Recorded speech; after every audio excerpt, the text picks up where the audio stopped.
a tu computadora, ¿sí? ¿Ok? Bueno, muy buenas tardes tengan todos a esta quinta sesión de la semana Laudato Si. El día de hoy les he estado comentando que el maestro Sergio tuvo que hacer un viaje a la ciudad de San Luis Potosí y viene un poco retrasado. En unos momentos más estará aquí con nosotros. Mi nombre es Víctor Hugo Salazar Ortiz. Soy miembro del Movimiento Ambiental de Aguascalientes y coorganizador también de esta semana Laudato Si. Voy a pasar directamente a presentar al ponente, o podemos hacer otra cosa si ustedes están de acuerdo. Sé que hay una oración oficial que se hace antes de iniciar la sesión, y repito, yo no la tengo aquí a la mano. Si alguien, no, más bien no podrían, porque necesitaría habilitarlos. ¿Les parece bien si alguien me ayuda a hacer espontáneamente la oración? Les solicitaría entonces que abrieran su micrófono. ¿Les parece bien que sean 3 personas que nos apoyen para iniciar entonces la sesión del día de hoy con una oración como se ha venido haciendo y como se debe de hacer? ¿Me ayudan, por favor? A tus órdenes si se puede, pero Adelante, Marcela. ayer tuvimos la lectura, pero no la localizo ahorita. No, les comento que por eso yo no tengo el Es de la... documento, yo no tengo el documento a la mano, entonces va a ser espontáneo. Correcto, correcto, adelante. Buenas tardes a todos. Este jueves, muy especial, ya casi por finalizar mayo, nos estamos aproximando a una gran cumbre, como si fuera una montaña. No es que queramos gozar esa cumbre, sino todo el recorrido. Vamos de la mano, tenemos salud, gracias a Dios, y en esto estamos hermanándonos para seguir este camino en busca de siempre un mejor ascenso, una mejor óptica, grandes horizontes por descubrir. No perdamos este enfoque y participemos con amabilidad, con coherencia, con creatividad y con buen humor para lograr estos objetivos. Gracias a ustedes. Adelante.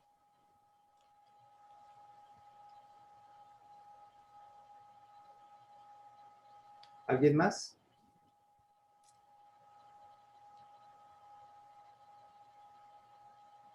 Por nuestra casa común, para que aprendamos y vivamos en ella, respetándonos todos como seres vivos, a nuestros hermanos los animales, a nuestros hermanos la vegetación, y a nosotros mismos respetando cada momento en su tiempo. Por nuestra madre tierra, hacemos oración en Cristo nuestro Señor. Amén. Amén. Amén. Bueno, me permito tomar el micrófono para presentar al doctor José Ángel del Moral Palacio, que es doctor en filosofía por la Universidad de Guanajuato, maestro en teología por el Dominican University College en Ottawa, Ontario, Canadá, y doctorado en bioética por el Centro de Crecimiento Humanista ACE en Guadalupe, Zacatecas. Es profesor investigador de la Universidad Autónoma de Aguascalientes en el Centro de Educación Media.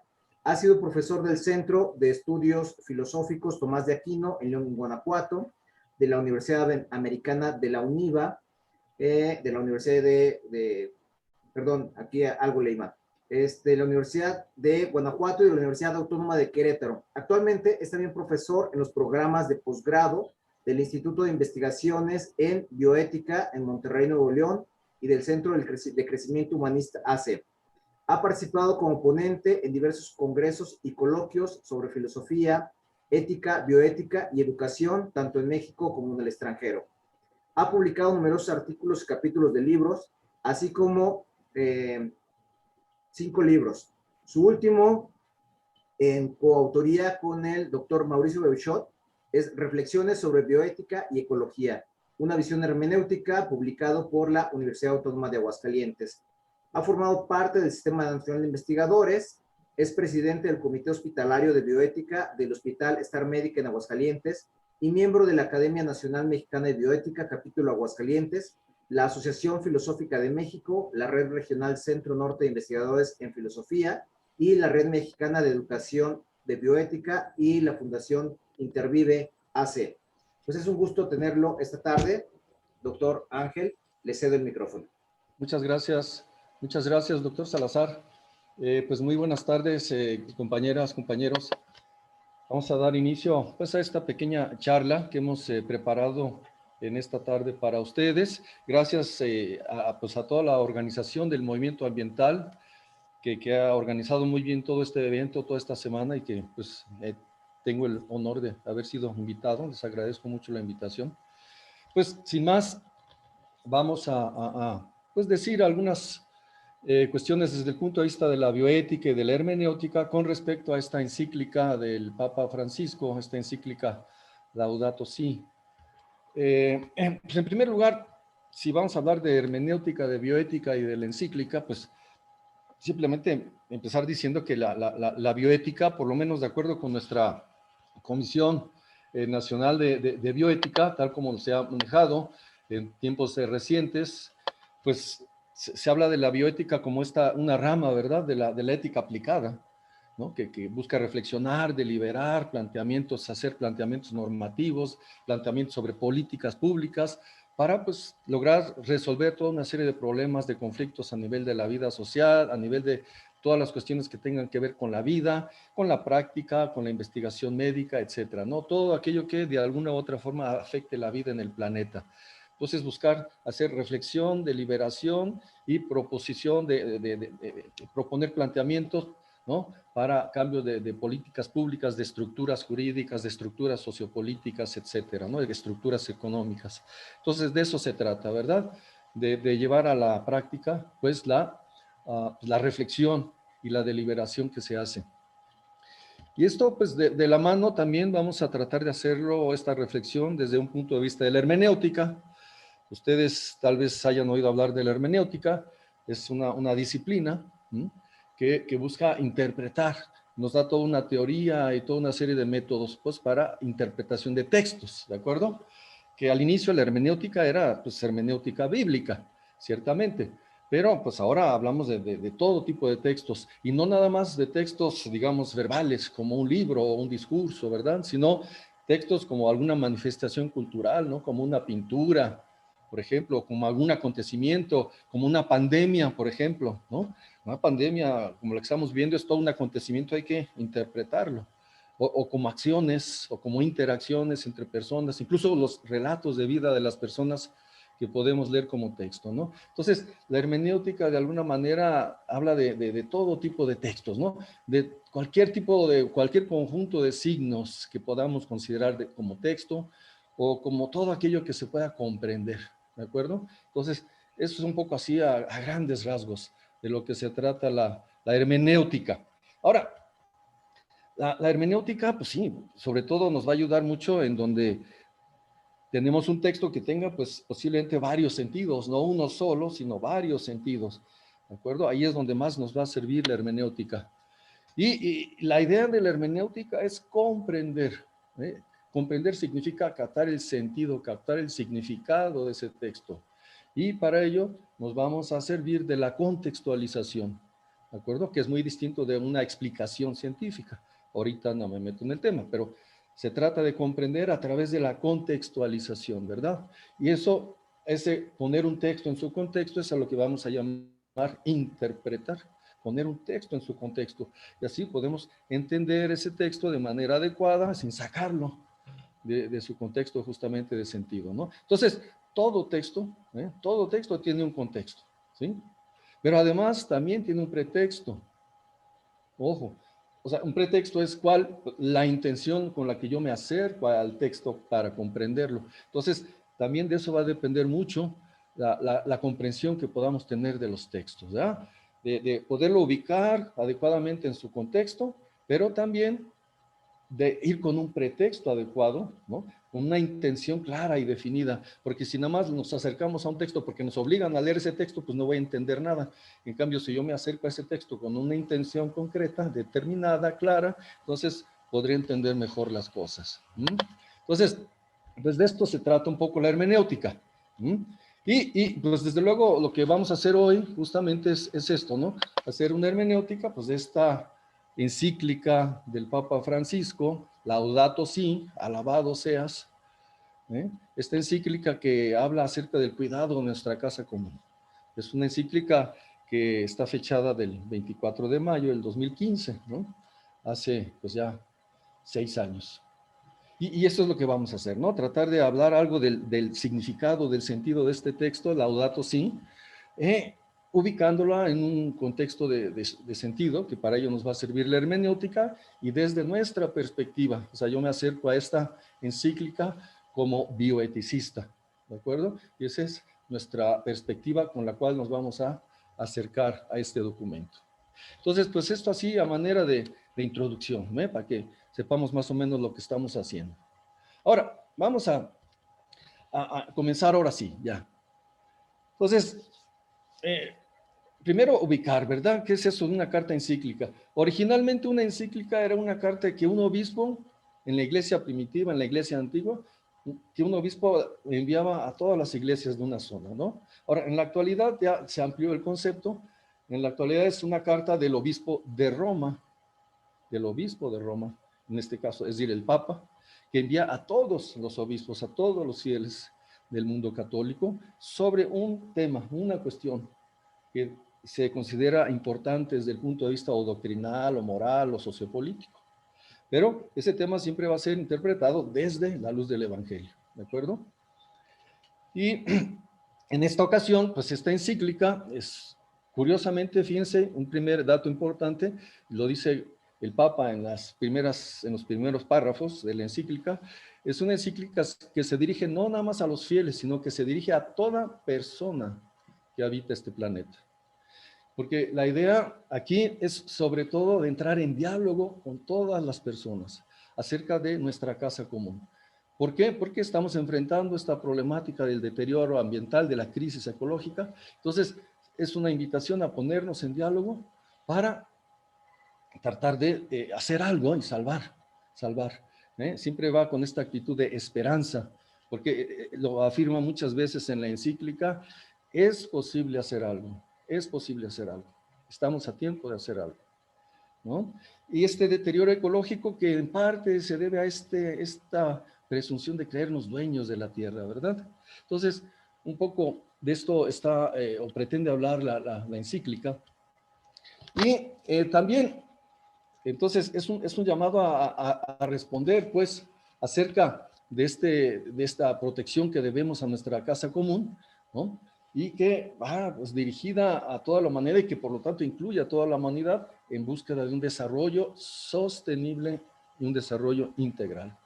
Pero es una invitación con carácter de urgencia a dialogar acerca de cómo estamos construyendo el futuro del planeta o cómo lo estamos destruyendo.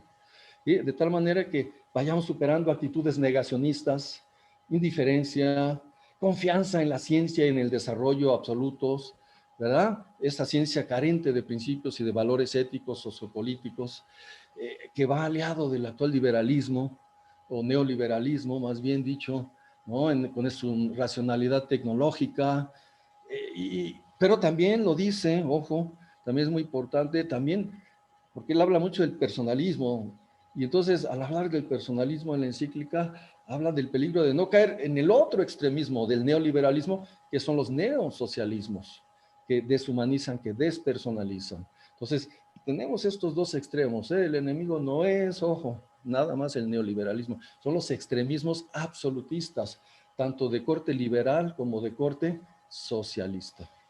Hay absolutismos que evitan partir de principios y valores éticos, tanto del lado del neoliberalismo como del lado del neosocialismo. Y todos esos extremos son a los que tenemos que tener cuidado y tratar de erradicar, ¿verdad? Ahora, además de toda esta cuestión, de estas ideologías, este neoconservadurismo tecnológico, también se critica otro factor del deterioro ambiental y de la crisis ecológica, que es esta creencia en la supuesta superioridad del ser humano, ¿verdad? Que somos dueños de la naturaleza y por lo tanto podemos hacer lo que se nos pegue la gana.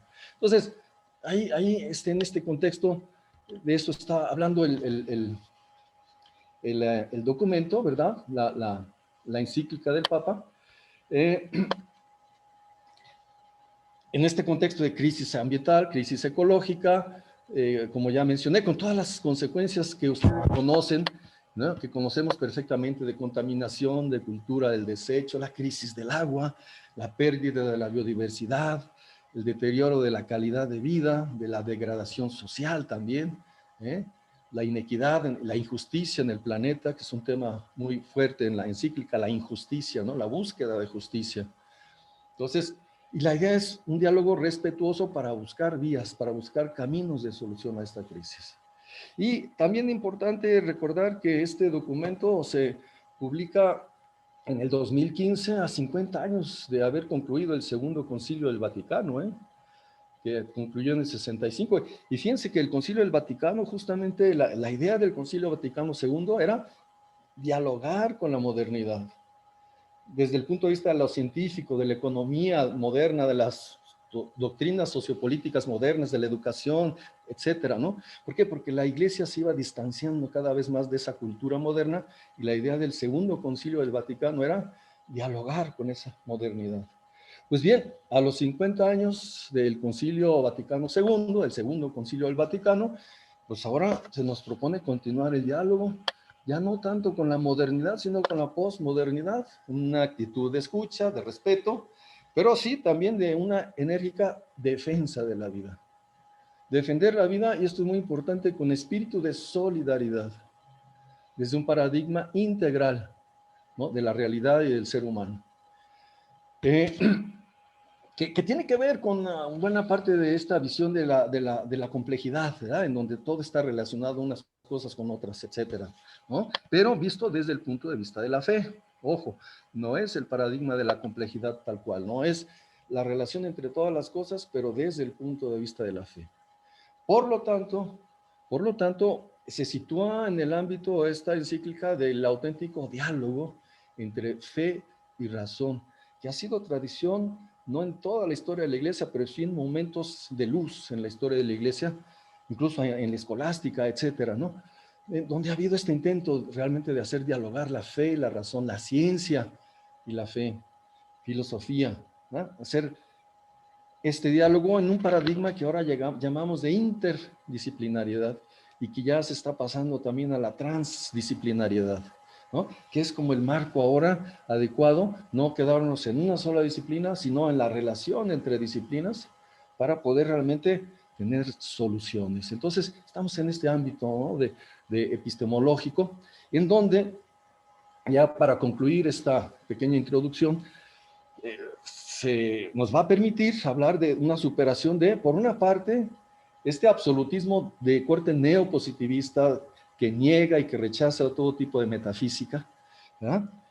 Incluso todavía en muchas personas de ciencia, que sigue habiendo este espíritu antimetafísico de corte neopositivista, y nos llama más bien a trabajar con una actitud solidaria en esta interdisciplinariedad y transdisciplinariedad, mirando más bien no a lo que nos separa, sino a lo que nos une, y sin caer tampoco en actitudes relativistas de solo resaltar lo que nos distingue, solo resaltar las diferencias y pues no, ahí tampoco vamos a ganar nada, ¿verdad? Entonces, más bien trabajar con actitud solidaria desde nuestros distintos ámbitos de estudio y de conocimiento, en una actitud de interdisciplinariedad, trabajando en esta forma de lo que se llama juegos de suma no cero. O sea, vamos a jugar, pero no para que nos quedemos iguales, no.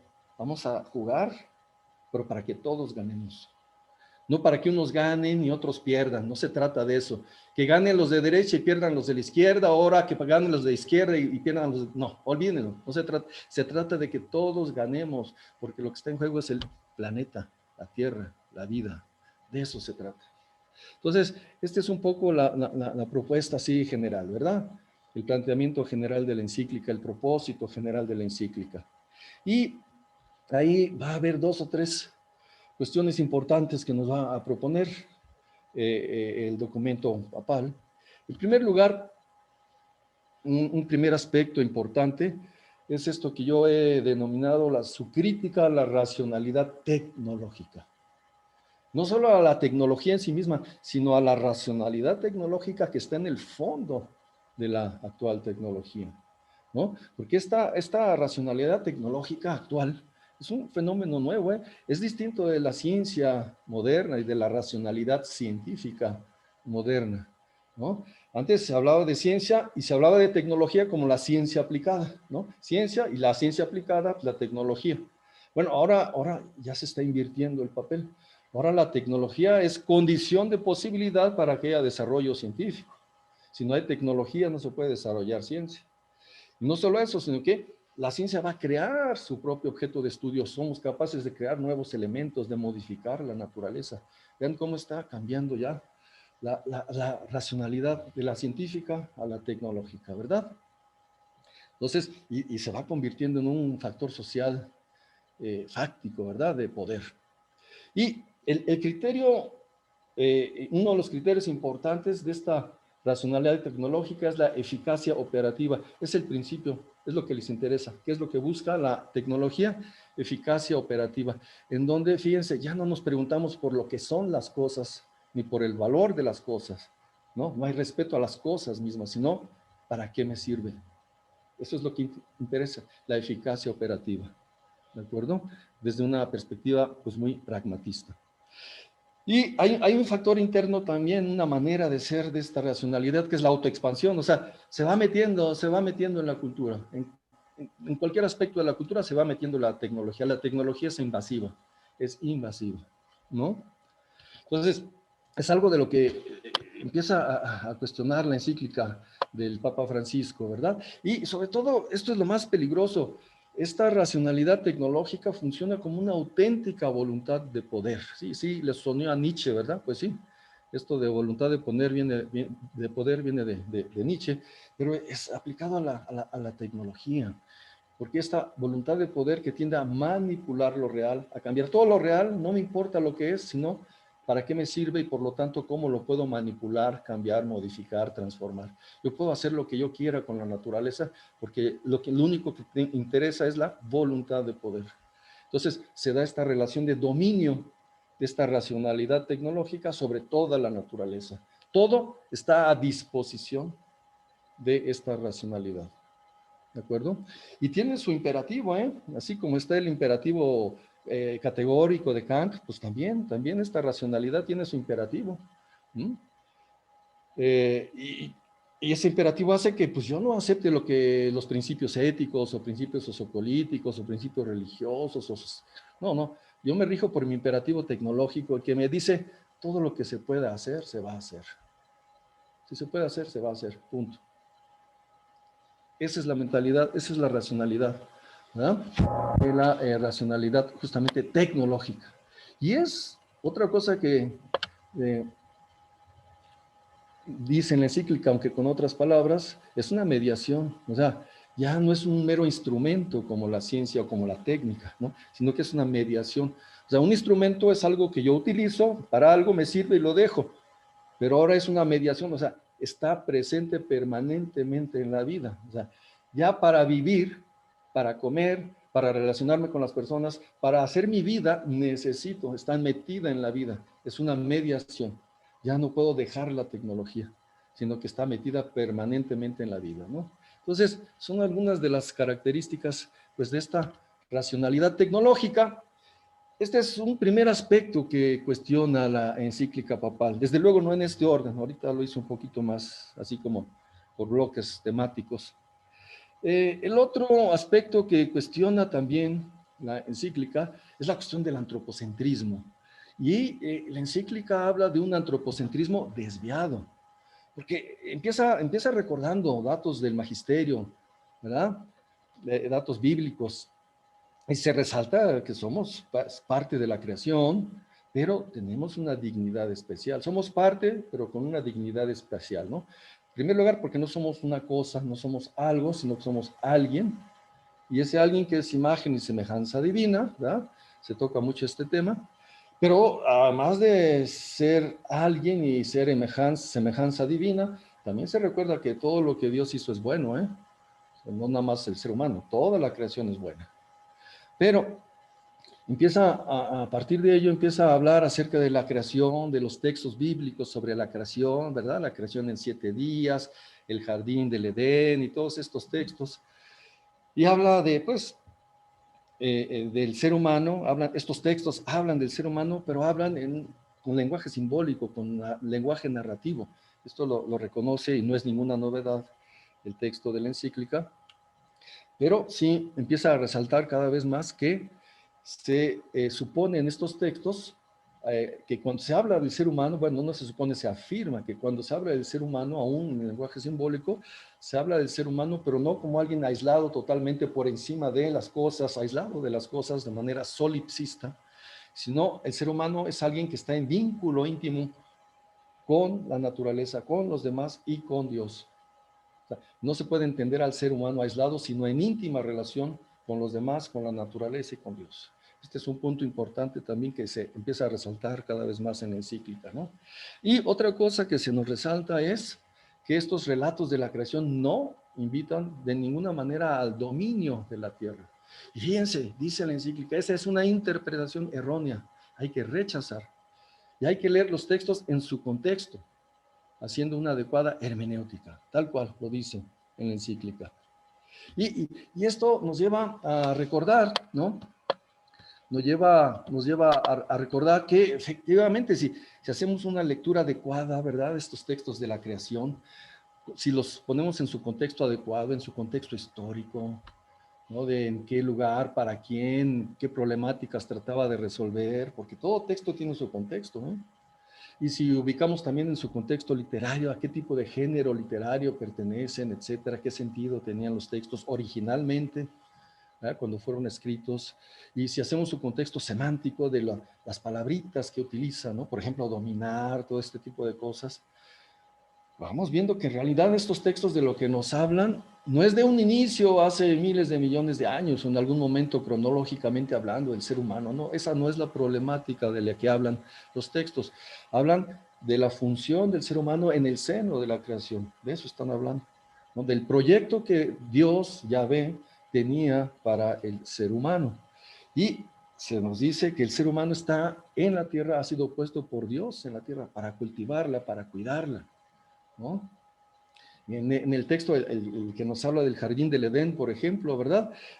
Ese pertenece a la tradición yavista, y la tradición yavista, recuerden, nos habla de la bendición de Abraham, ¿no? ¿Se acuerdan cómo Dios bendice a Abraham? Yo te bendeciré, Abraham, ¿se acuerdan?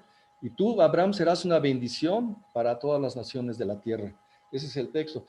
Y aquí lo está diciendo, pero con otro lenguaje. Aquí nos lo plantea esto con el texto del Génesis, del jardín del Edén y de los ríos, en donde ahí está el jardín y del jardín salían 4 ríos. Entonces, la bendición de Dios que se derrama sobre este jardín y sobre Adán y Eva, esa bendición no es para que se la queden ellos. Esa bendición es para que de ahí salga hacia todos los rincones de la tierra. Ese es el sentido. Entonces, si Abraham es elegido, si Adán es elegido, no es elegido para dominar, es elegido para que la bendición de Dios se va a derramar en él, pero para que él derrame esa bendición hacia los demás, hacia los 4 rincones del planeta, hacia toda la tierra. La bendición no es para él con posesión, sino para que sirva, para que esa bendición llegue a todas las naciones de la tierra. Ese es el sentido del relato del Génesis, entre otros muchos sentidos de los cuales ahorita no podemos hablar, ¿no? Pero si ahora además seguimos con el otro relato, el de los 7 días de la creación, pues sí, 7 días, y en el 6º día fue creado el ser humano, y en el 7º día fue el sábado. Y eso lo que nos dice, entre otras cosas, por hacerles muy breve esta explicación, es que efectivamente el ser humano no es el fin. El ser humano no es el fin. El fin de la creación es el 7º día, el sábado, el día del descanso del Señor. Ahí es donde termina la creación. Cuando Dios descansa, ¿por qué? Porque ya tiene a aquel que creó en el día anterior que se va a encargar de cuidarla. De eso se trata, ¿no? Aparte del contexto en el que se escribe este texto, ¿verdad?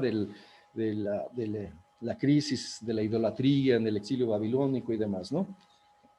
Pero de lo que nos está hablando es de esto, ¿no? O sea, el fin de la creación es el descanso de Yahvé, y el descanso de Yahvé es cuando Él descansa porque ya hizo toda una creación, un proyecto de justicia, de paz, de orden, y hay alguien encargado de mantener en orden, mantener en camino ese proyecto, por eso descansa Dios. Ahí está el fin de la creación, ¿no? Entonces, ahí está la función del ser humano de estar en la creación para llevar a término el proyecto de Dios, ¿de acuerdo? Entonces, el hecho de hablar de, incluso las palabras, ¿no? Dominen, que se habla en este relato del Génesis, hay que ubicarlas en su contexto semántico, o sea, ¿qué quiere decir dominar? Y todo este tipo de términos, ¿verdad? En el Antiguo Testamento. Entonces, haciendo todo este contexto, o situándolos en su contexto, digamos, semántico, es dominar, pero no dominar para mí, para mi propio provecho, es dominar en nombre de Yahvé. Mucho cuidado, es dominar en nombre de Yahvé, dominar para que se lleve a cabo el proyecto de Dios, la creación de Dios, para eso se domina. Es someter a Yahvé, someter las cosas a Yahvé, someter al proyecto de Yahvé, no someterlo a mi voluntad. De eso se trata esa sumisión y ese dominio. Dominar y someter en función del proyecto de Yahvé, no de mi voluntad propia. ¿De acuerdo? Entonces, como ven, bueno, podríamos decir mucho de estos textos, pero no lo vamos a hacer ya. De exégesis y demás, ya no les voy a decir más, ¿no? Lo importante es que, en pocas palabras, el ser humano está en el centro de la creación y depende de la creación, pero es el gerente, es el administrador, no es el dueño, y está llamado a cumplir con una obra, ¿eh? Y el fin de la creación no es él. Él está en la creación para cumplir una obra, algo para lo cual se le encomendó. Pero eso sí, es único, esto sí es muy importante, es único, porque es solo a través del ser humano como esa creación se va a hacer realidad. Es gracias a él. Es único porque esa es la función de él, hacer que el conjunto de la creación se haga realidad continuamente. ¿De acuerdo? Entonces la creación es obra de Dios, pero Dios deja a alguien encargado, capaz de responder de esa creación ante él. Somos instrumentos de Dios para que ese planeta, esa creación, sea lo que Dios quiso que fuera, que es un proyecto de paz, de belleza, de plenitud. Entonces, no hay que hablar pues de un antropocentrismo, pero en el sentido de un antropocentrismo de superioridad. Sí, tenemos una posición especial, sí. Hay una posición especial del ser humano ahí que ningún otro ser podría suplir, pero no es de dominar, sino de ser responsables, de cuidar a la creación. ¿De acuerdo? Tenemos una función única de ser responsables del cuidado de la creación. Ese es el sentido propiamente hablando. ¿De acuerdo? Entonces, es de esto de lo que se va hablando pues en el texto. Incluso eso tiene que ver mucho con la cuestión de la dignidad humana, ¿verdad? Ahora ya muchos discursos actuales ya no quieren hablar de una categoría de dignidad desde un punto de vista antropocéntrico, ¿no? Sino que quieren hablar justamente pues, de la dignidad de toda la naturaleza, etcétera, etcétera, etcétera, ¿no?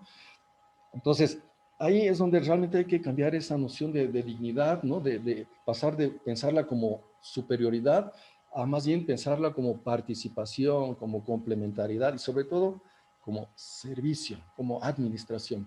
Ese es el papel único del ser humano en la responsabilidad por la creación. Esa capacidad, fíjense, capacidad de respetar la dignidad de los demás seres. Esa es la unicidad del ser humano. Somos capaces de respetar, claro, puedo negarme a ello, pero somos capaces de respetar la dignidad de los demás seres, nuestros hermanos, el sol, la luna, el agua, la tierra, la madre tierra. Y también de respetar mi propia dignidad. Soy capaz de eso. Soy capaz de servir con responsabilidad. Esa es nuestra, entre comillas, superioridad. Nuestra superioridad de ser capaces de servir de manera responsable a este proyecto creador. Entonces, este es un poco lo que se nos plantea, pues, en estos, digamos, textos, en este texto de la encíclica, de alguna manera, ¿no? En donde, fíjense cómo la iglesia misma, en palabras del Papa Francisco, va diciendo, ya la iglesia ya no puede sostener que las criaturas están subordinadas al bien del ser humano. No, más bien somos parte de la naturaleza y somos responsables de la naturaleza y además somos responsables de los demás.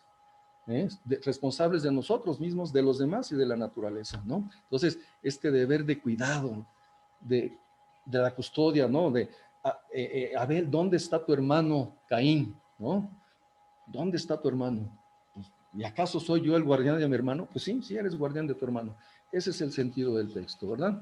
Entonces, y otra idea importante de esta encíclica es el hecho de que menciona en muchos momentos que todo está relacionado.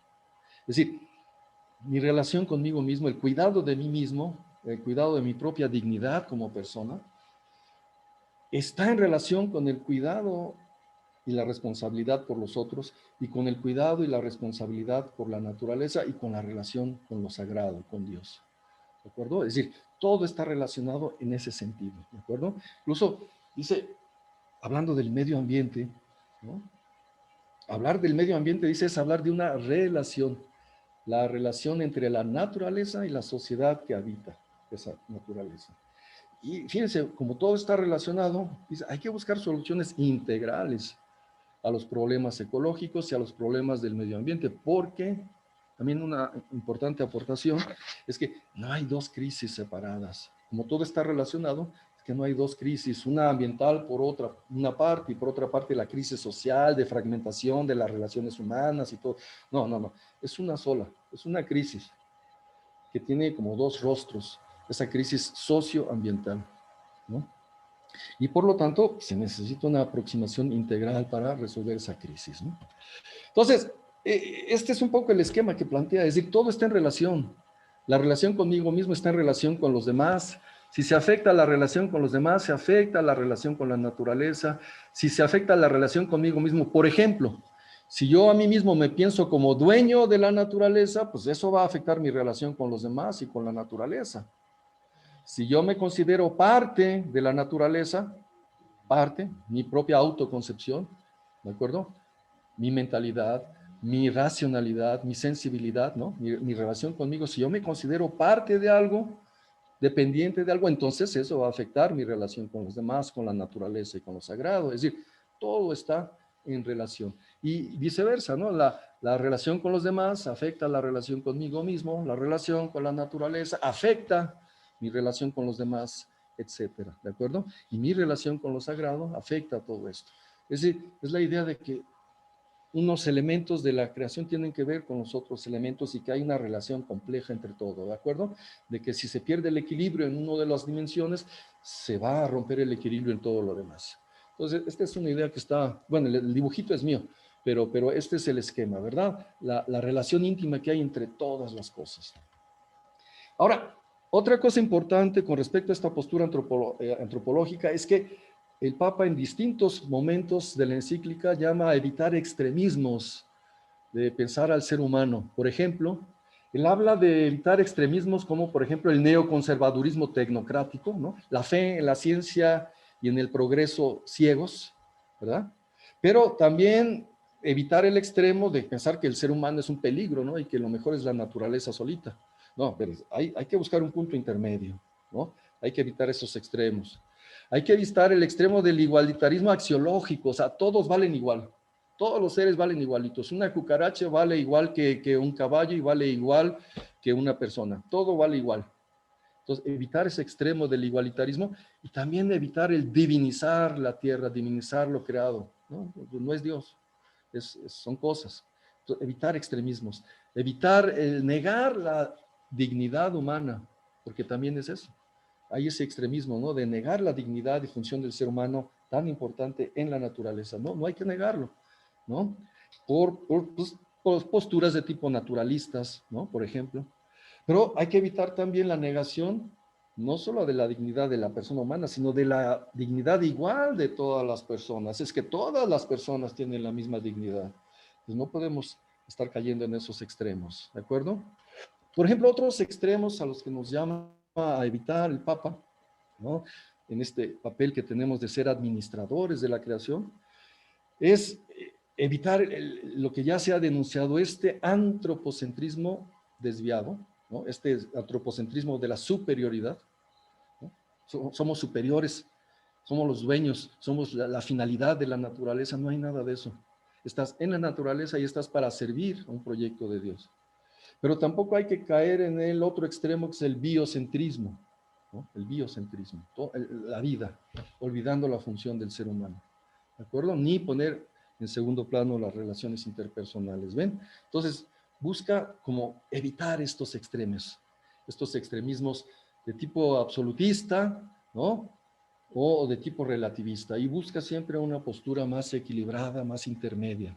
Y esto tiene que ver, por ejemplo, con la hermenéutica analógica, ¿no? Ya pasando de la encíclica a la hermenéutica, cómo podemos efectivamente interpretar al ser humano desde distintos puntos de vista, evitando extremos, por ejemplo, ¿no? Desde el punto de vista de la hermenéutica analógica, dice Mauricio Beuchot, hay que evitar el antropocentrismo tecnocrático univocista, ¿no? Que considera la naturaleza como esclava. Yo soy dueño, la naturaleza es esclava y la puedo explotar como me dé la gana, ¿no? Esa es una nueva barbarie.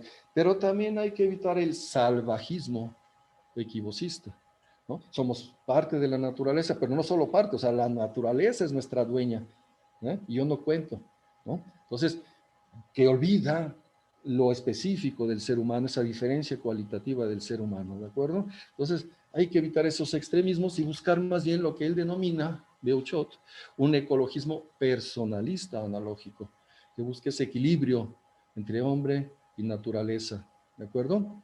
Donde, fíjense, dice Beuchot, la interrelación entre hombre y naturaleza, lo esencial ya no es tanto la defensa de los derechos de los seres no humanos frente a los humanos. Otra vez, vamos a defender a unos, pero van a perder otros. Espérense, no se trata de eso, de que pierdan unos para que ganen otros o viceversa. No, es el equilibrio lo que se busca. Entonces, lo que se trata es de la garantía de condiciones de vida dignas para todos los seres humanos, y esas condiciones de vida digna conllevan la vida para los seres no humanos, ¿verdad? Bueno, hasta aquí. Esto es un poco lo que dice Beuchot, por ejemplo, ¿no? Desde la hermenéutica, ¿no? Que no se trata de defender de manera unívoca, absoluta, así a rajatabla, a la naturaleza, ¿verdad? Hasta el extremo de que ya no queramos defender al ser humano, ¿no? Hay gente que ya dice, posturas extremistas que dicen que pues, ya mejor que desaparezca el ser humano.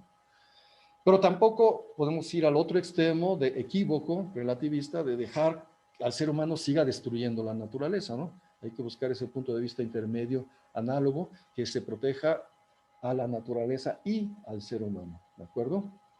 Recordando, pues, lo que decía Ortega y Gasset, ¿de acuerdo? Yo soy yo y mis circunstancias, no soy yo aislado, solito. Yo implica mis circunstancias, y si no salvo esas circunstancias que me rodean, no me salvo yo, ¿de acuerdo? Entonces, es un poco recordar también esto que decía Ortega y Gasset. Otra manera de verlo es recordar el binomio naturaleza-cultura, ¿verdad? O sea, ¿qué es la cultura? Pues la forma de vida de un pueblo, ¿de acuerdo? La forma de vida de un pueblo con sus instituciones, con sus valores, con sus símbolos, ¿no? Es esa forma de vida de un pueblo, ¿de acuerdo? Pues como les digo, que se manifiesta en instituciones, en maneras de pensar, en objetos materiales y ahora ya también en objetos virtuales, que va más allá de lo físico-químico y más allá de lo biológico. Se habla de la totalidad de la vida humana integral. Es más allá de lo meramente biológico porque implica la cultura, lo que se va adquiriendo por tradición. Esa cultura que nos permite, vean, aquí está la relación de equilibrio, que nos permite, por una parte, adaptarnos a nuestro ambiente, pero también adaptar el medio ambiente a nosotros. Son las dos cosas. Por ejemplo, a nivel de la reproducción humana se ve muy claramente este equilibrio entre naturaleza y cultura, ¿verdad? Es decir, el ser humano procede por un código genético, que es el ADN, que nos transmite una estructura común, que nos hace ser seres humanos y no caballos y no plantas, ¿no? Pero también tenemos un código cultural que nos transmite nuestra forma de vida, se nos transmite el lenguaje, la manera de pensar, la racionalidad, los valores, ¿verdad? Eso no viene en el ADN. Pero entonces, el ser humano es ese todo complejo que implica tanto lo genético, o sea, lo natural, como lo cultural, lo simbólico. Y entonces, en ese sentido, pues sí, hay una naturaleza humana, en ese sentido, esta estructura de decir somos seres humanos y no plantas, pero también hay condiciones en donde se va actualizando de manera concreta la naturaleza humana, que son las culturas, las distintas culturas. Y en ese sentido hay que, fíjense bien, evitar los extremos, otra vez, del mero naturalismo biológico, que sería un univocismo, pero también hay que evitar el otro extremo, el del relativismo cultural, el equivocismo. Hay que buscar más bien una hermenéutica de la facticidad humana que más bien proponga un equilibrio entre naturaleza y cultura en el ser humano. ¿De acuerdo? Y pues ya para ir terminando hacia las conclusiones, pues todo lo que hemos dicho, pues nos habla de uno de los padres de la bioética y que no es Potter, Fritz Jarr, que fíjense, se dice que desde el 27, no fue desde el 27, fue desde diciembre de 1926, ya hablaba de la bioética, que era esa asunción, asumir que hay, o sea, esa convicción de que hay una obligación moral, no solo frente a los seres humanos, sino frente a todos los seres vivos, ¿no? Y Fritz Jarr también nos hablaba, nos proponía su imperativo bioético, hacía manera similar a la del imperativo categórico de Kant, ¿no? Respeta a todo ser vivo como fin en sí mismo. No es nada más una cosa útil para ti. No. Todo ser vivo, respétalo como fin en sí mismo y trátalo coherentemente en tanto sea posible, ¿no? Entonces, como que vamos viendo que efectivamente esta visión dialógica de la encíclica tiene mucho que ver con la hermenéutica, con la visión hermenéutica actual, de este personalismo, de esta antropología integral, pero también con la visión de la bioética ya desde los años 26, 27 del siglo pasado. Y desde luego, pues como corolario de toda esta concepción, esto tiene que llevar necesariamente a una legislación, a legislarse, a conformar estructuras jurídicas, ¿no?, que defiendan y que hagan respetar de manera enérgica, sólida, clara y firme los derechos humanos, los derechos ambientales, ¿no? Entonces, hay derechos y hay obligaciones, y en la relación del ser humano con la naturaleza tiene que haber derechos y obligaciones claramente establecidos. Y así como tenemos derecho a satisfacer nuestras necesidades a partir de la naturaleza, sí, es cierto, pero también tenemos la obligación de protegerla. Son las dos cosas, derechos y obligaciones. ¿De acuerdo?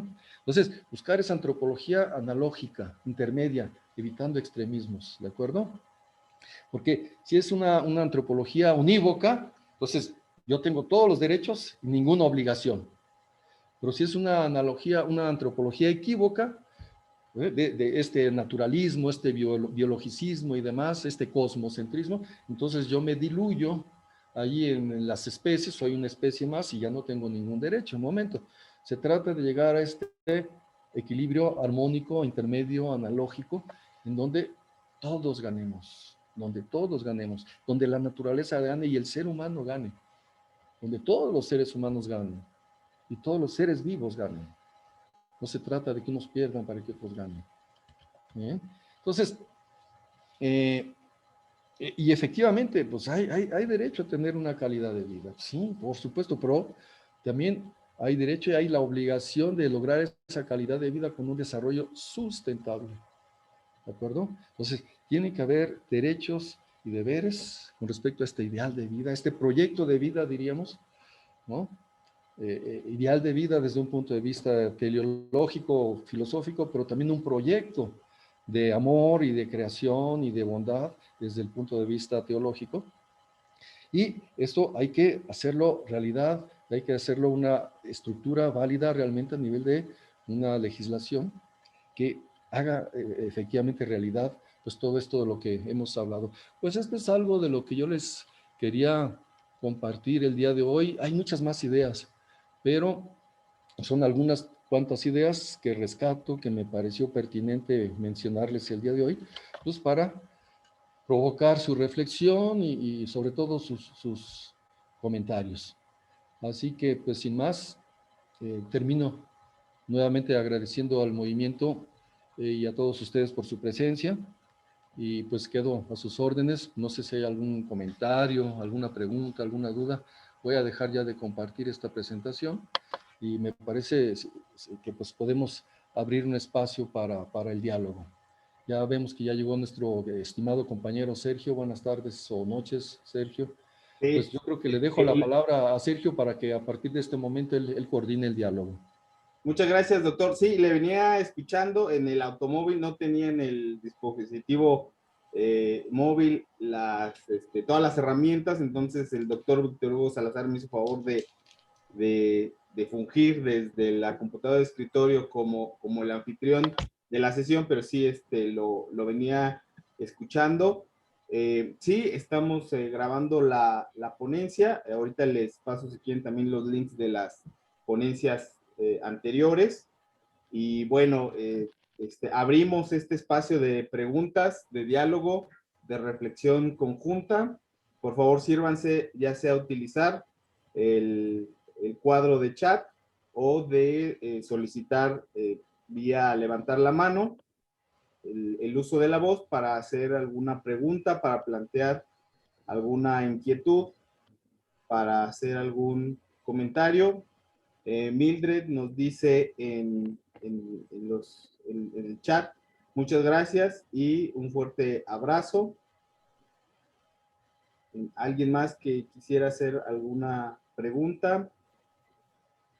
Que quisiera hacer algún cuestionamiento, que tenga alguna inquietud o que quisiera que el doctor profundizara en alguna de estas ideas, de estos conceptos. Yo creo que la hermenéutica analógica, como la plantea el doctor Ángel del Moral, es una herramienta muy, muy valiosa en el sentido de que, además de que está metodológicamente respaldada, viene justamente en un momento de polarización, de división, de extremos, a plantear cómo llegar a esos justos medios. No los provee, no los dicta, sino plantea los mecanismos para llegar de una manera lógica, de una manera razonada, a encontrar estos equilibrios, estos balances, porque como dice, históricamente hemos ido a algunos extremos, a algunos cabos de la gama, como hablar de un antropocentrismo fuerte. El Papa Francisco lo llama despótico o tiránico, en donde el ser humano puede hacer y desperdiciar y malbaratar la creación a placer, y en el otro tenemos uno en donde la creación debe dejarse prístina, intocada, intacta, impoluta. Y bueno, como dice el doctor, tampoco se trata de no aprovechar los dones que se nos han dado, sino encontrar esos equilibrios, esos balances que nos pueden, que nos puede ir resolviendo este cambio de concepción, cuestiones ya prácticas, ya concretas, habiendo hecho el cambio de paradigma. Nos pregunta María Elena Casillas, ¿la dignidad se puede definir, se puede acotar? Sí, sí, doctora Casillas, ¿cómo está, compañera? Compañera del doctorado, la doctora Casillas, por cierto. Pues mire, doctora, pues sí, yo puedo decirle mi propia versión, ¿verdad? De los hechos. De hecho, he redactado por ahí algún artículo en donde hablo de la noción de dignidad humana desde el punto de vista de la hermenéutica y de la semiótica, justamente, desde la hermenéutica analógica y de la semiótica. Y una de las cosas que yo planteo es que a veces hablamos... hay problemas a veces con el lenguaje, ¿no? Entonces, cuando hablamos de la dignidad, es como cuando hablamos, por ejemplo, de la justicia. Entonces, por ejemplo, ¿no? O, bueno, digámoslo como la justicia. Ahora la pregunta es, ¿la justicia es una cosa? No, la justicia es una relación. Es que estamos acostumbrados a pensar algunos términos en función desde una perspectiva substancialista, como una cosa, algo que existe, la dignidad como una cosa que existe. Y yo más bien he propuesto en algún momento anterior pensar la dignidad más bien como una relación. O sea, y por eso hago la distinción entre fíjense bien, la naturaleza humana y la dignidad humana. Naturaleza humana y dignidad humana. Bueno, una cosa es la naturaleza humana, pues toda la estructura fundamental que nos hace seres humanos y que nos hace capaces de la acción humana, es decir, todo aquello de lo que somos capaces. Ahora, otra cosa es la dignidad, que sería, fíjense bien, el tratar al ser humano como lo que es. Por eso es una relación. La dignidad es darle al ser humano lo que es, en pocas palabras, tratar al ser humano como ser humano, no tratar al ser humano como un objeto o como un animal. O al revés, tratar a los animales como lo que son, como seres animales, digamos, no humanos, y no tratar a los animales como seres humanos. Ese es un trato indigno a los animales. ¿Se dan cuenta? Sí, una cosa es la naturaleza, digamos, del ser humano, otra cosa es del ser, digamos, animal no humano, cualquiera que sea, animal, vegetal, etcétera. Y otra cosa es cómo yo lo trato, cómo yo lo respeto, qué trato le doy. Entonces, el hecho de tratar a alguien de acuerdo con lo que es su naturaleza, eso es un trato, esa es la dignidad, darle la dignidad a alguien. Tratar al ser humano como ser humano y no como animal. Tratar al animal como animal y no como ser humano. Tratar al ser humano como, como ser humano y no como cosa, no como objeto, no objetualizar. Ahí estamos actuando indignamente. Entonces, en ese sentido, es una relación, la forma en que nos comportamos con relación al ser humano, ¿no? Dicho, ya que estamos en lo de la semana de Laudato Si, con un lenguaje pues teológico, creyente, podríamos decirle, pues recordando también las palabras del Evangelio, a ver si así me entienden, pues es darle al César lo que es del César y a Dios lo que es de Dios. Eso es tratar con dignidad algo, o sea, darle a alguien lo que le corresponde por naturaleza. Esa es la dignidad, ese trato. Es una relación, pero no es una cosa. Lo ontológico es la naturaleza humana. Y el trato de acuerdo, el trato coherente con esa naturaleza, tratarnos como seres humanos, procurando que haya una vida humana digna para este ser que es un ser humano, ese es un trato digno. Ahí estoy expresando la dignidad de ese ser. Por lo menos ese es mi punto de vista, pues no sé, ya cada quien podrá tener su propio punto de vista, ¿verdad? Pero eso es lo que le podría responder por este momento. Excelente. Mildred hace la puntualización. Me gustó mucho que tocó el humanizarnos y también ser conscientes de valorar los conceptos de dignidad humana y naturaleza. Eso nos falta mucho, a veces ser conscientes. Y agrega, hay mucho maltrato animal y también humano. Así es. Exactamente, totalmente de acuerdo, Mildred, con lo que usted propone. Sí. Doctor, otra pregunta.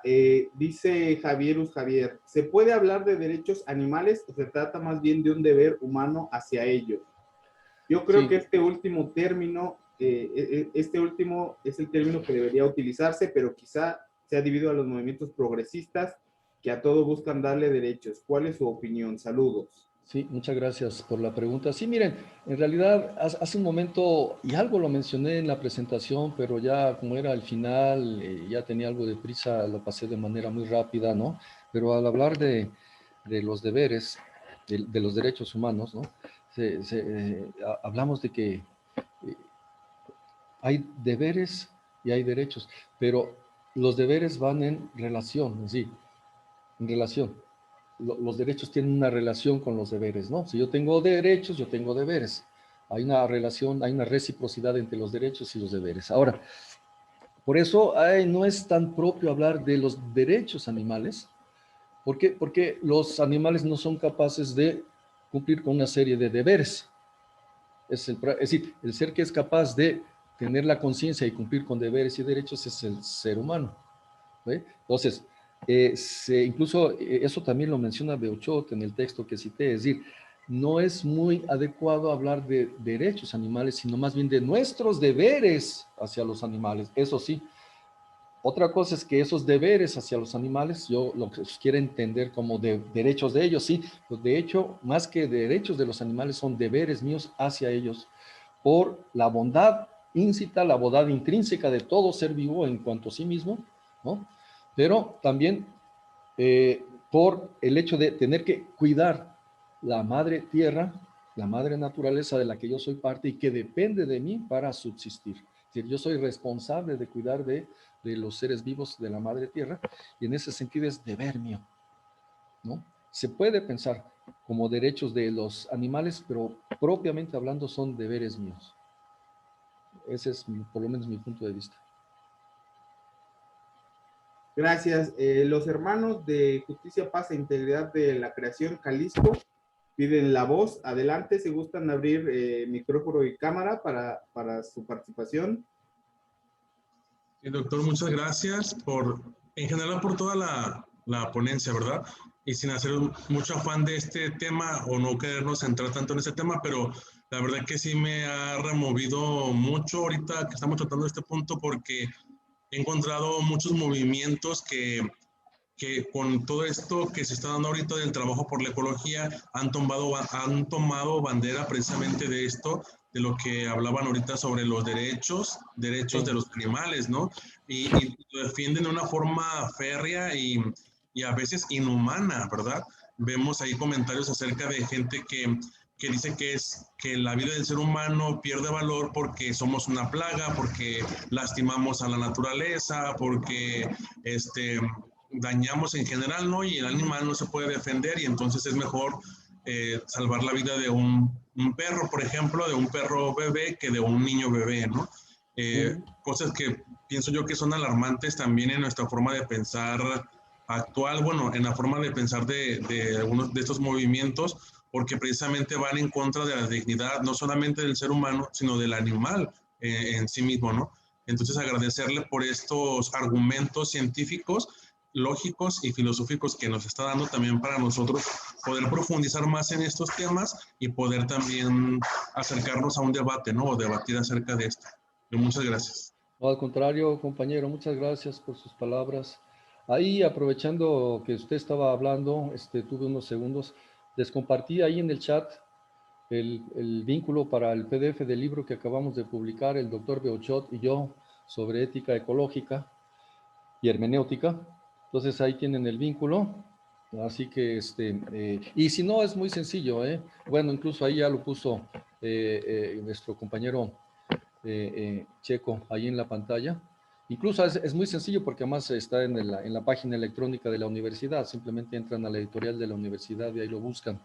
Y ahí, como lo está poniendo Sergio, si ustedes se fijan en el índice, ahí tenemos el índice ahí abajo. Miren, ahí estamos hablando de una ética para la bioética, de la bioética en línea personalista, de la cuestión de la Biblia, ¿no? Y la cuestión de la superioridad humana, la ética ecológica. Entonces, todo este tipo de temas, de algo de buena parte de lo que he estado hablando hoy, ahí está en este libro. Así que ahí se los facilitamos, pues, para que tengan acceso a él si de alguna manera les sirve. Ahí tienen ustedes el vínculo en el chat. Excelente, doctor. Muchas gracias. Pregunta el maestro Francisco Acosta y dice, saludos a los alumnos del curso de Ecología y Desarrollo Sustentable de sexto de Bachillerato Internacional. Se disfrutan sus reflexiones, doctor del Moral. Todos somos administradores de la naturaleza, pero algunos con mayor responsabilidad han llevado a la crisis actual. ¿Podrán llegar estas reflexiones a los tomadores de decisiones gubernamentales? Sí, esa es la idea justamente, pero que no llegue nada más a los tomadores de decisiones, que es un paso importante, sino que realmente se haga, se constituya esta reflexión en una cultura, o sea, que llegue a ser una cultura, ¿no? Que llegue a ser parte de nuestra vida, la preocupación por la vida, la responsabilidad por la vida, ¿no? La conciencia de nuestra coparticipación en el desarrollo de una vida humana digna. Entonces, esto tiene que ser, digamos, parte de una cultura. También en el sentido de que a veces pues puede haber movimientos, incluso a veces violentos, como ustedes los han mencionado, ¿no? Que quieren promover revoluciones, pero a veces no son siempre los más afortunados, ¿verdad? Las cuestiones culturales funcionan lento. La cultura no es algo que cambie de un día para otro. La cultura va avanzando con la historia humana, con la mentalidad humana, con la racionalidad humana, con el sentido común de las culturas. Y es donde se tiene que ir aportando día con día, gota con gota, día con día, una conciencia de ser parte de y estar a servicio de.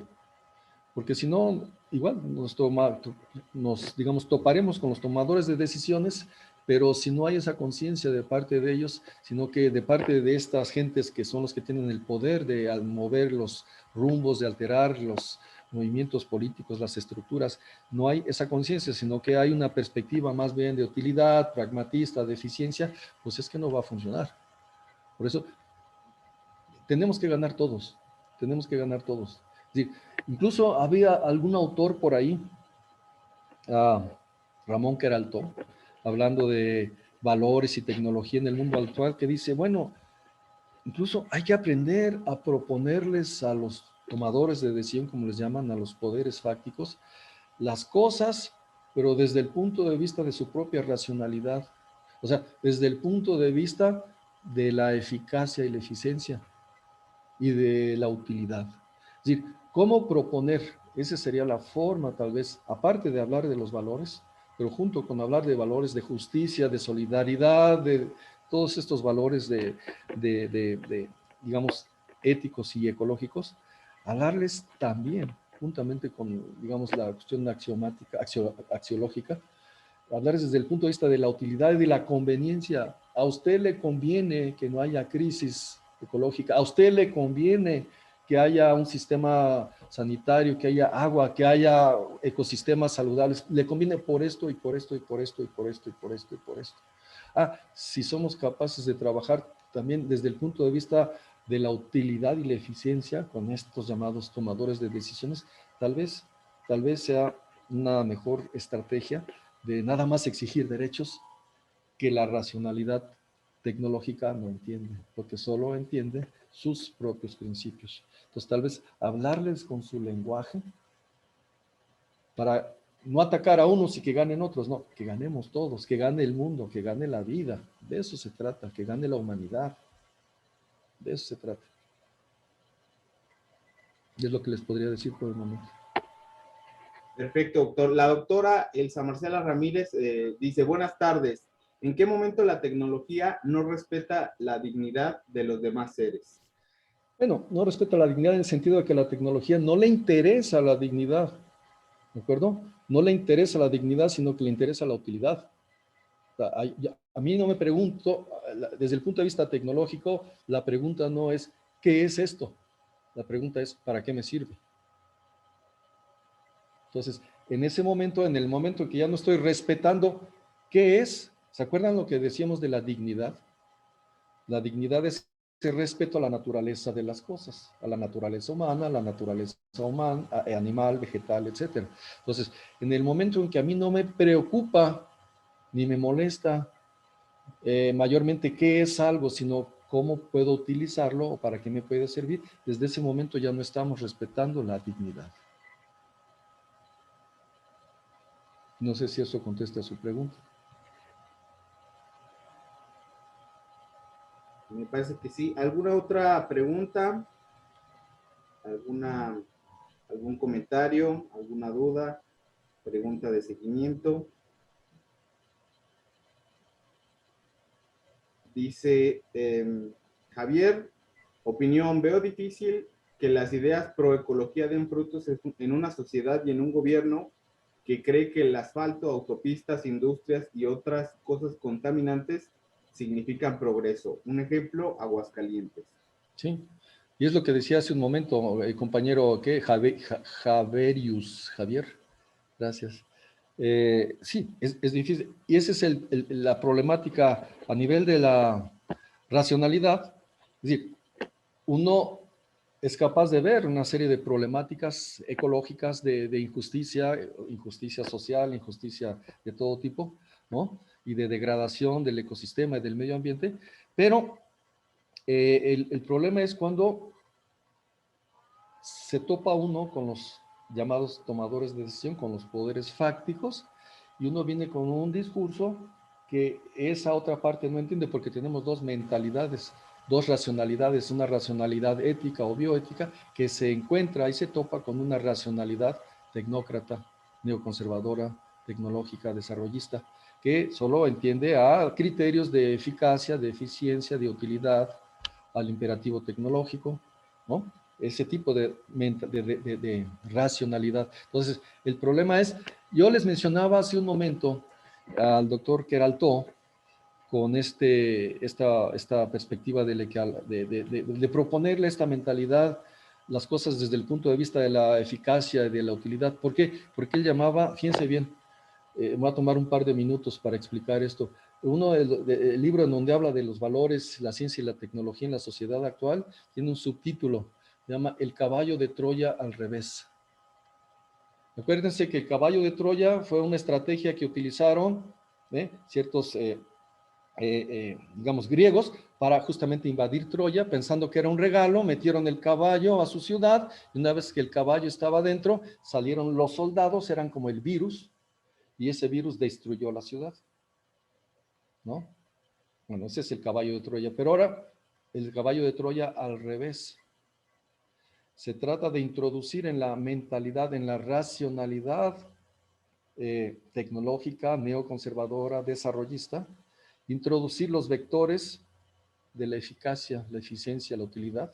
Es que te es útil tener gente con mejores condiciones de vida, con vida humana más digna, porque mira, el mercado va a funcionar mejor, etcétera. Entonces, si yo le meto los vectores de eficacia, de eficiencia y de utilidad a esos datos, sí son inputs que puede aceptar el sistema, y esos lo que van a hacer no van a destruir la ciudad, van a construir un proyecto nuevo, en donde no solo se está metiendo esos inputs por cuestiones de eficiencia y de utilidad, no, sino que además es por cuestiones de justicia, por cuestiones de respeto, por cuestiones de dignidad, por cuestiones de solidaridad, por cuestiones de vulnerabilidad del más débil. Sí, pero tenemos que llevarle eso con un lenguaje que la racionalidad desarrollista y tecnológica me puede entender. Entonces, en ese sentido, es muy difícil, pero hay que hacer por lo menos el intento. Yo creo que sí se puede hacer, y pues habría que trabajar más en ese sentido. La maestra Marcela Sosa dice, fuerte y muy dolorosa esa verdad. Esta respuesta a la tecnología le interesa su utilidad. Diego Torres de Luna dice, ha sido interesante, muchas gracias. Creo que con frecuencia no se esperaría esta visión desde la Iglesia Católica y es muy bueno que esté en pleno viraje. Nos conviene hacer equipo como individuos y desde las instituciones. Por otro lado, es necesario un cambio en la visión económica, pues ahora se guía por la maximización de las ganancias sin reparar en los daños ambientales, lo cual parece impedir lo que propone. ¿Cuál podría ser? Sí, bueno, ese es un tema muy largo a ser discutido, pero miren, siempre hay las dos visiones básicas, fundamentales, desde un punto de vista tanto sociopolítico como económico. Es decir, ¿qué está primero, el individuo o el Estado? ¿Qué es primero, el bien común o el bien individual? Entonces, y fíjense que a ese respecto, desde luego, pues ha habido a nivel económico, perdón, pues los sistemas, tanto del liberalismo como del socialismo, y ahora de los neoliberalismos y los neosocialismos, y ha habido intentos de integración, ¿no? Ahora, esto me lleva a recordar otro principio, por ejemplo, ético, desde luego. Ahí podríamos hacer una aplicación de la hermenéutica analógica. Yo diría dos cosas. En primer lugar, esto, ¿no? Hacer una aplicación de la hermenéutica analógica en el sentido de que hay que evitar extremismos, absolutizar el bien común en detrimento del bien individual, ¿no? Lo que existen son las personas. No existen sociedades, lo que existen son los individuos concretos, las personas concretas. Juan Pérez Ramírez. O sea, existen las personas concretas, los individuos. Las sociedades son conjuntos de individuos, ¿no? Pero entonces, por una parte, hay que evitar la absolutización del bien común, que puede ser un ente abstracto, en detrimento del bien individual, pero otra cosa es evitar el otro extremismo, que es el absolutizar el bien individual en detrimento del bien común, ¿no? Entonces, ahí tendríamos que pensar en estos dos extremos que hay que evitar y buscar un punto intermedio. Ahí hay que trabajar. Pues ya, de hecho, el capitalismo ya cambió, ya cayó en un neoliberalismo que ya está cayendo por un nuevo socialismo que ya había caído antes y que sigue. Como que no somos capaces de encontrar una solución intermedia, análoga, pero prudente, moderada, y siempre nos tendemos a ir hacia los extremos, ¿no? Entonces, yo únicamente me permitiría recordar las palabras de Aristóteles con respecto a la ética. Entonces, en el libro, en los 3 primeros capítulos de la ética Nicómaco, donde hace el planteamiento general, él nos recuerda una cosa muy importante. La ética es parte de la política. La ética es parte de la política. O sea, el bien individual, personal, de las relaciones interpersonales no puede estar al margen, ¿no?, sino en relación íntima con el bien común, con el bien de la polis. Pero entonces, eso es lo que tenemos que cuidar, evitando esos extremismos. Podríamos hablar mucho más de teorías económicas y políticas y sociales, pero creo que no es el tema y pues tal vez se podría dedicar alguna otra sesión para hablar de todo esto que es muy importante. Adelante, maestro Chuy de Anda, por favor, su micrófono. Tiene apagado el micrófono, profesor. Está apagado el micrófono. Sigue apagado. Ya, listo. Quiero agradecer mucho al doctor su hermosa posición y una gran síntesis de la encíclica. Quiero expresar mi preocupación. ¿Cuántos años han pasado de que apareció la encíclica? Y pues yo, tal vez por viejo, yo quisiera ver ya algunos resultados. Yo quisiera ver que, sobre todo, pues entre los creyentes, para quienes fue dirigida de manera especial la encíclica, se empezaran a ver actitudes diferentes. Me acuerdo que cuando estaba yo todavía en la universidad hicimos una encuesta entre 20 sacerdotes a ver cuántos habían leído la encíclica. Nos encontramos 1. Los demás pues sabían que había llegado, que no le ha acabado de leer. Y, bueno, ese es uno. La otra, de cuando salió a la fecha, el deterioro de nuestro planeta ha crecido. Basta ver, por ejemplo, en el Cono Sur, cómo ha crecido el deterioro del Amazonas para abrir espacios para la plantación de soya. El deterioro en Argentina y en Chile, que en las partes altas, donde está la nieve y de donde baja el agua con que se riegan las dos naciones, pues ha sido también entregada a los propietarios de aquellas zonas para que hagan represas, y entonces los ríos que corrían de una manera natural y regaban todo el camino, pues ahora ya no tienen agua abajo. El agua en Chile es propiedad de una compañía española. Y así como esto, el aumento, por ejemplo, de todos los materiales plásticos, ya dicen que tenemos verdaderas islas en nuestros océanos de plástico que se ha ido juntando y que los animales marinos pues se están envenenando y se están muriendo. En fin, quiero señalar algunas cosas, pero ya aterrizando más, yo quiero preguntar nosotros qué estamos haciendo por respetar ese orden de la creación donde Dios nos dijo, ahí está la tierra, cultívenla. Donde nos dio la racionalidad, la conciencia, y para que nos demos cuenta de lo que nuestras acciones, los efectos de nuestras acciones, positiva o negativamente, y pareciera que pues no hay instancias suficientes para que aumente esa conciencia. Lo que podría ser la escuela en sus distintos niveles, desde educación básica, infantil hasta nivel superior.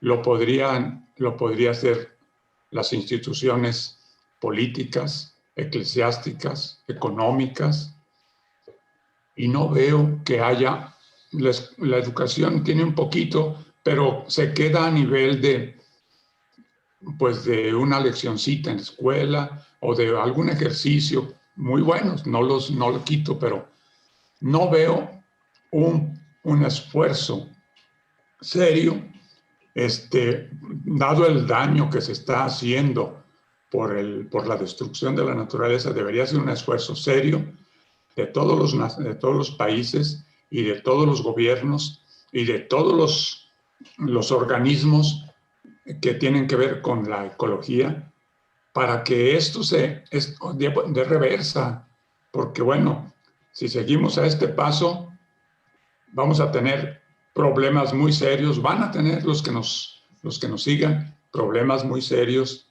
de deterioro, tanto en las ciudades y de manera muy especial, quizá en el campo.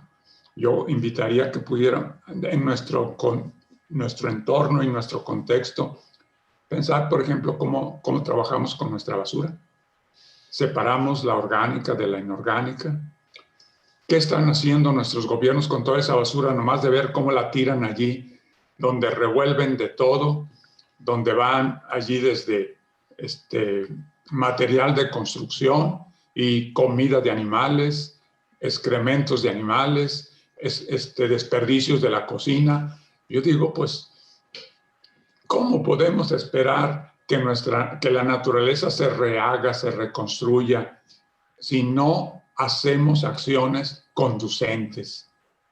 Y nos toca a nosotros de alguna manera, pues, diríamos, promover y de alguna forma hasta exigir a nuestros gobernantes que se responsabilicen por eso en formarnos y pues también en empujarnos, casi diría yo que hasta por medio de normas y de multas y no sé, para que esto dé reversa, porque de seguir así, las consecuencias, como lo dicen los científicos que han estado estudiando esta parte de la ecología, las consecuencias pueden ser muy graves y a corto plazo.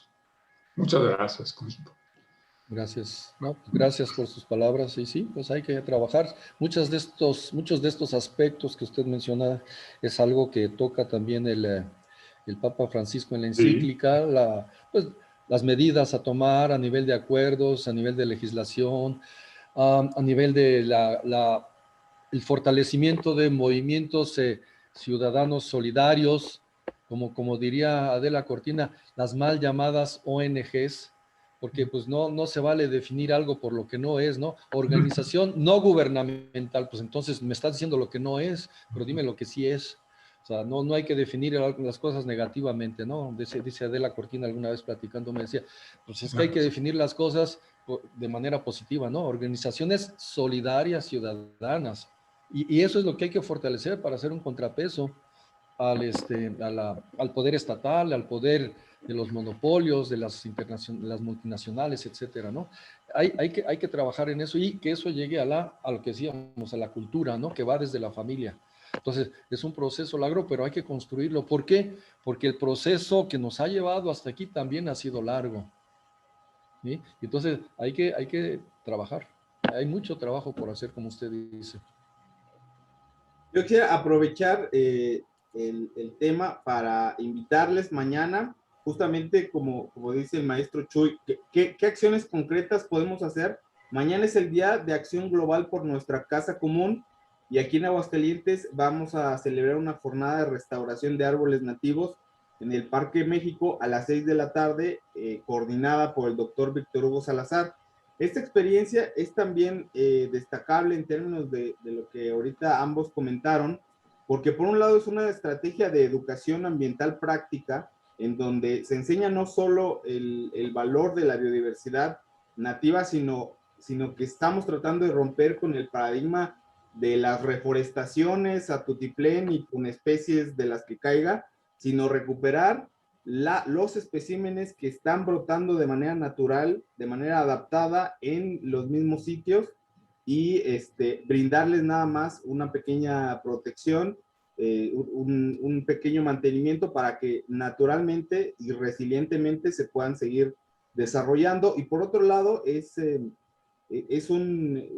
una evidencia y un trabajo que se está documentando y en donde ya hemos logrado involucrar tanto a gente de la Dirección de Servicios Públicos, de la Dirección de Parques y Jardines, de la Secretaría de Servicios Públicos, como de la Secretaría de Medio Ambiente y Desarrollo Sustentable, ambas del municipio de Aguascalientes, para que empiecen a incorporar estas actividades como prácticas recurrentes en sus agendas de trabajo. Entonces también es una estrategia de incidencia política que hasta ahora ha rendido algunos resultados, no todavía los que quisiéramos, pero bueno, ya empiezan las autoridades, ya empiezan las funcionarias y los funcionarios a optar por estas otras estrategias que vienen respaldadas por trabajo sistemático y por documentación de lo que se debe hacer por la flora de nuestra región y por las criaturas que tenemos en esta parte del país. Y bueno, también recordarles que mañana tenemos por la mañana al doctor Luis Muñoz con la conferencia a las 11 de la mañana, los retos bioéticos de la Laudato Si, que seguramente recuperará y recogerá algunas de las cuestiones que hoy hemos tratado. Marco Arteaga pregunta, doctor, dice, buenas noches, quisiera preguntar, ¿la tecnología nos ha vuelto irracionales? Bueno, no es que nos vuelva irracionales. Ya se ha denunciado muchas veces que el problema no es la tecnología en sí misma, sino el uso que se hace de la tecnología. El problema es cuando nos acostumbramos, ¿no?, a verme a mí mismo no como persona, no como ser humano con dignidad, sino como a un objeto utilizable, y a ver a los demás como utilizables. Entonces, lo que hace la tecnología es proporcionarnos unos medios, y entonces de repente se me hace fácil, y si nadie me dice lo contrario, pues más fácil todavía, se me hace fácil empezar a tratar a las demás cosas sin respetar su dignidad, ¿no? Y eso, a la larga, es lo que podemos llamar no irracionalidad, sino es que es otra racionalidad. No es irracional, es una no racionalidad humana, y sí una racionalidad tecnológica, desprovista de valores. Es un poco como lo que dicen a veces, ¿no? Ya ven que la gente mayor dice, es que en mis épocas no era así, es que en mis épocas sí había valores y ahora ya no hay valores. No es que antes sí había valores y ahora no hay valores, no, es que antes había otros valores. Antes había unos valores y ahora los hemos cambiado por otros. Los del neoliberalismo, los de la globalización, los de la deshumanización, los de la utilidad, es que son otros valores. Y eso es lo que ha pasado con la tecnología, nos ha facilitado el pasar de un paradigma epistemológico, ¿no?, de una racionalidad pues humanista, integral, que considera al ser humano de manera integral, a considerarlo como una mera, simplemente, ¿no?, pues es una especie más entre las otras especies. Ya empezando por eso, por decir es una especie más entre otras especies y vale más una cucaracha que un bebé. Entonces, ya empezando por eso, ya estamos no respetando la dignidad del ser humano. Desde ahí, ¿no? Sí. ¿Por qué? Porque estamos viendo las cosas no en su densidad ontológica, no en su valor como seres en sí, por la bondad intrínseca que tienen los seres en sí, sino como la utilidad que puedo obtener de ellos, o como la objetualización en que los he transformado. Entonces, es eso, ¿no? Es decir, la tecnología lo que nos da es la facilidad, pero al fin y al cabo yo voy a decidir si lo hago o no lo hago, ¿no? Entonces, ahí es donde estamos. Tenemos que regresar a una visión integral del ser humano, una visión integral en donde yo soy parte de eso, responsable de, y estoy al lado de otros seres que tienen el mismo origen que yo, tienen el mismo fin que yo dentro de un plan que es un concepto teológico de la creación, ¿no? Muy distinto el concepto teológico de creación que el concepto filosófico de naturaleza. Bueno, ese es otro tema. Pero dentro del plan de la creación, desde un punto de vista teológico y de fe, criaturas que tenemos un origen y un fin común. Y que incluso yo podría terminar, ahorita esto me hizo pensar en que efectivamente, por ejemplo, Tomás de Aquino, ¿eh? Tomás de Aquino distinguía, porque ya ven que pues, nos encanta decir que somos hijos de Dios y todas esas cosas. Fíjense que Tomás de Aquino, el gran teólogo y filósofo medieval, decía, bueno, todos somos criaturas de Dios, porque todos tenemos origen en Dios. Dios nos ha creado, somos parte del proyecto de Dios, ¿no? Entonces, hay una dependencia de Dios en cuanto a criaturas, pero ser hijos de Dios, tú vas a ser hijos de Dios cuando te comportes como hijo. O sea, todos somos creación de Dios, no todos somos hijos de Dios. Tú serás hijo de Dios en el momento en que tú vivas como hijo. Sigues siendo criatura y todos los seres vivos son criaturas. Eso lo dice por ahí en la Suma Teológica, en la cuestión 7-8 de la primera parte y también después en la cuestión 43, ¿no? De la cuestión del ser humano como criatura, todos. Pero el ser humano como hijo, el que se comporte como hijo será hijo de Dios.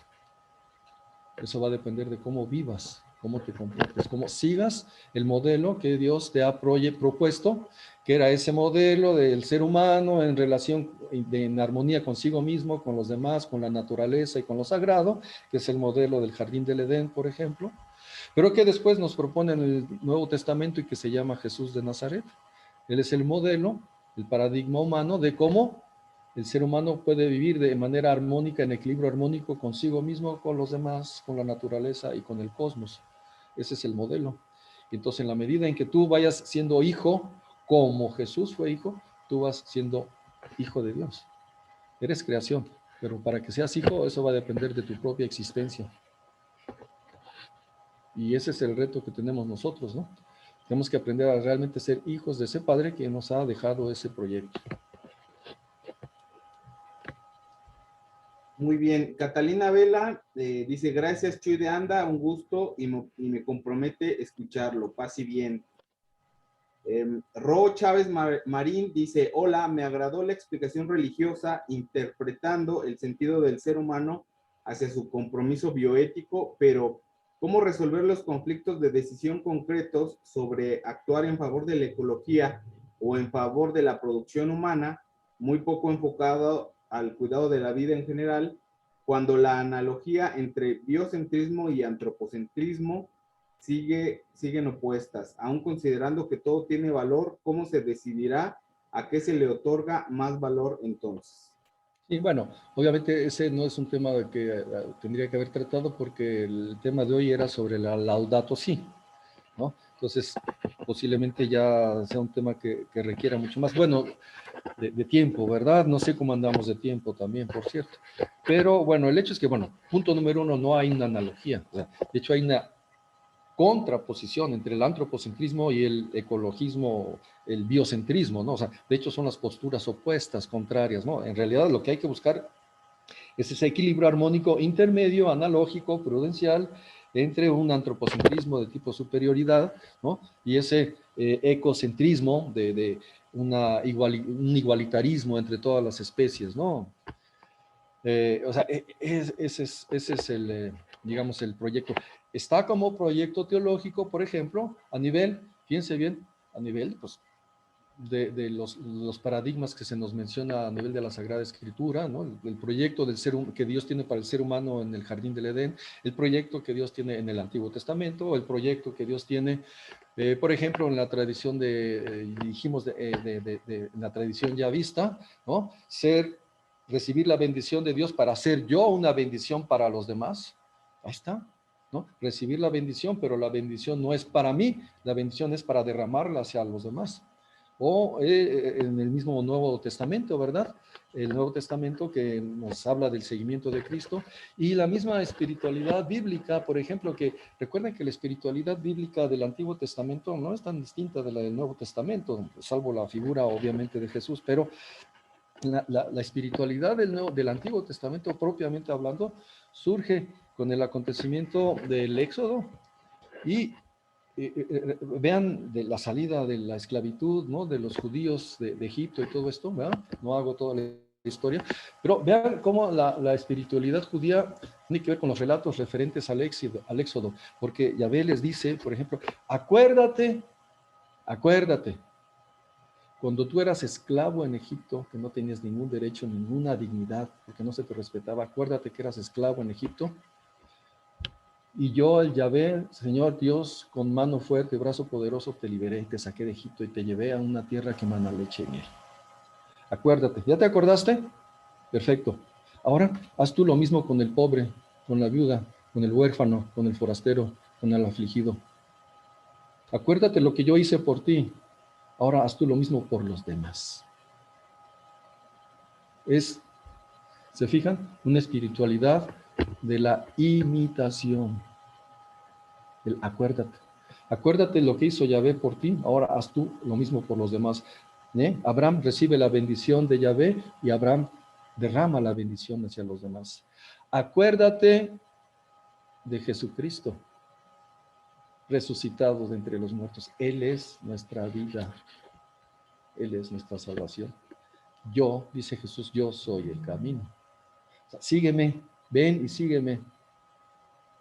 Es seguir a Dios en su acción en el Antiguo Testamento, pero es seguir a Dios también en el Nuevo Testamento en Jesús.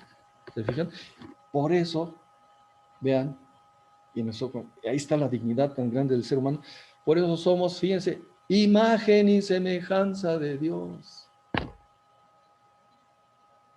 Estamos llamados a ser imagen y semejanza de Dios. Porque yo les digo, a ver, volteen a ver ahí a su alrededor. Ustedes se ven rodeados de imágenes y semejanzas de Dios, ahí en los políticos, en los economistas. A ver, ¿realmente somos imagen? No, esa es mi misión. No es mi definición. Es mi misión. Estoy llamado a ser imagen y semejanza de Dios. Esa es la misión. Lo que Dios ha hecho por ti, hazlo tú por los demás. Dios te salvó, salva tú. Dios te liberó, libera tú. Dios fue misericordioso contigo, sé misericordioso con los demás. Ojalá y los creyentes pudiéramos hacer eso, ¿no? Por lo menos ser coherentes con nuestra propia fe. Lo que pasa es que a veces no se nos plantea de esta forma, ¿verdad? Pero es que esa es la espiritualidad cristiana, espiritualidad del seguimiento de Dios, espiritualidad del seguimiento de Cristo. Ahí es donde tenemos que empezar a trabajar los cristianos, los católicos, los creyentes. Perdón, ya me pasé con comentarios más de otro tipo que filosóficos y hermenéuticos, pero creo que por ahí va la pregunta. Sí. Muy bien. Javier dice, sobre la responsabilidad ecológica individual me parece importante, esencial. Sin embargo, aparecen estadísticas que indican que el 90% de los grandes daños vienen de las industrias. Da la impresión de que las campañas de sensibilización tienen el objetivo de hacer creer que nuestras pequeñas acciones valen algo, cuando la realidad es que los gobiernos trabajan a la par de esas compañías a quienes no importa el problema. Bueno, ahí tiene mucha razón en muchos aspectos, no tanto en otros, porque bueno, también hay que recordar que estamos en una economía no solo neoliberal, sino globalizada. En realidad, a veces los gobiernos no son los que controlan a las economías.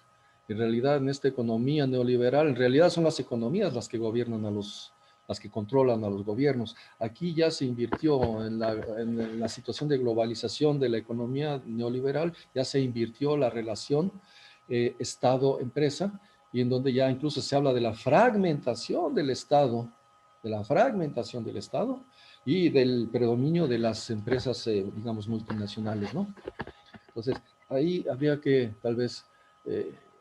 no quisiera ahondar más en eso porque es otro tema, pero sí, tiene que ver con el hecho de que ya se ha invertido la relación entre Estado y mercado. El mercado es el que está rigiendo los rumbos de los estados ahora y no al revés. Bueno, pues muchas gracias, doctor José Ángel del Moral Palacio, por habernos compartido esta conferencia. Gracias a la Academia Nacional Mexicana de Bioética, capítulo Aguascalientes, que hoy está aquí en su representación. Le haremos llegar en breve su reconocimiento. Y bueno, le agradeceremos nos siga acompañando en las siguientes actividades que, como les decía, continúan mañana a las 11 de la mañana con el doctor Luis Muñoz, con una conferencia, y a las 6 de la tarde la jornada de restauración de árboles nativos del Parque México. Recordar que la semana Laudato Si, la esperanza nos une, es una iniciativa encabezada por Movimiento Ambiental de Aguascalientes AC a través de su proyecto Ambientalistas en Cristo, del Movimiento Católico Mundial por el Clima, del Centro Ignaciano Pedro Arrupe, de Justicia, Paz e Integridad de la Creación, JPIC OFM, la provincia de los Santos Francisco y Santiago, obviamente la academia aquí presente en voz del doctor, el colectivo de mujeres de los Parga, el comité de guardabosques de los Cobos y el Instituto Mexicano de Estudios Pedagógicos y de Posgrado. Esta es una iniciativa, es una alianza entre varias organizaciones que, bueno, lo que hemos buscado es traer a ustedes actividades tanto presenciales como en línea, todas gratuitas, para aprender, profundizar, debatir y dilucidar cómo llevar a la vida la encíclica Laudato Si en ocasión del 6º aniversario de su presentación. Entonces, bueno, recordarles de nueva cuenta que estén al pendiente de el Facebook, del Twitter, si se inscribieron también vía el WhatsApp. Si no, aquí en el chat les pusimos el link, se los vuelvo a poner para que se registren y la información de las actividades les siga llegando por el medio que se hayan inscrito. Muchas gracias de nueva cuenta a todos y a todas y que tengan muy buena noche. Gracias.